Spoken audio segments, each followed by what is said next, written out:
네, 정치권 상황 알아보겠습니다. 12월 임시국회 본회의를 하루 앞두고 여야가 쟁점 법안 논의에 속도를 내고 있습니다. 국회 취재기자 연결해서 자세한 내용 알아보겠습니다. 팽지영 기자. 네, 국회입니다. 네, 먼저 위험의 외주화 방지법 논의 상황부터 알려주시죠. 네, 외주화 금지 법안으로 불리는 산업안전보건법 개정안은 오늘 오전 국회 환경노동위원회 고용노동소위원회에서 재심의를 했습니다. 일단 여야는 위험 작업의 도급 제한 등 법안의 큰 틀에 대해서는 합의를 이뤘습니다. 다만 안전관리 책임 강화 부분을 놓고 세부 조율을 이뤄가고 있어 추가 논의가 더 필요한 상황입니다.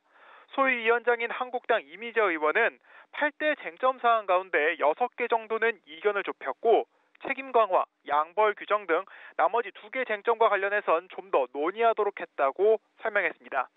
환노위는 오후에 각 당 간사가 다시 만나 일부 쟁점을 다시 논의하는데 만약 합의를 이룬다면 내일 본회의 처리도 가능할 것이란 전망이 나옵니다. 네, 유치원 3법에 대한 처리 여부도 관심이 큰데요. 여야가 아직도 입장차가 큰 거죠?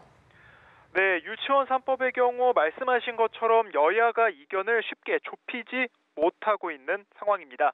국회 교육위원회는 오늘 오전 법안 처리를 위해 전체 회의를 개의했으나 여야가 아직도 합의를 보지 못했다는 이유로 빈손 정회를 했습니다. 국회 교육위원장인 바른미래당 이찬열 의원은 내일 오전에 전체 회의를 다시 열 테니 여야가 합의를 해달라며 위원장으로서 국회법상 신속 처리가 필요한 상황으로 보인다고 말했습니다. 교육위는 오늘 오후 4시 30분 법안 심사 소위를 다시 열어 유치원법 3법을 재논의하기로 했습니다. 여야가 끝내 합의를 이루지 못할 경우에는 이 최장 330일 이후 자동으로 본회의에 상정되는 이른바 패스트트랙 처리가 시행될 가능성이 있습니다. 네, 청와대 특감반 의혹을 둘러싼 야당의 공세가 오늘도 이어지고 있는데 한국당이 청와대 관계자들을 추가 고발하겠다고 밝혔다면서요? 네, 자유한국당은 특감반 의혹이 실체를 드러내고 있다며 오늘도 목소리를 높였습니다. 특히 오늘 중으로 청와대 비서실 관계자들을 추가 고발하겠다고 밝혔습니다. 한국당 김도읍 의원은 검찰이 청와대 민정수석실에 대한 압수수색을 진행해야 한다며 이번에 민간인 불법 사찰에 전모가 드러날 수 있다고 주장했습니다. 한국당은 또한 국회 운영위원회의 소집도 다시 한번 촉구했는데요.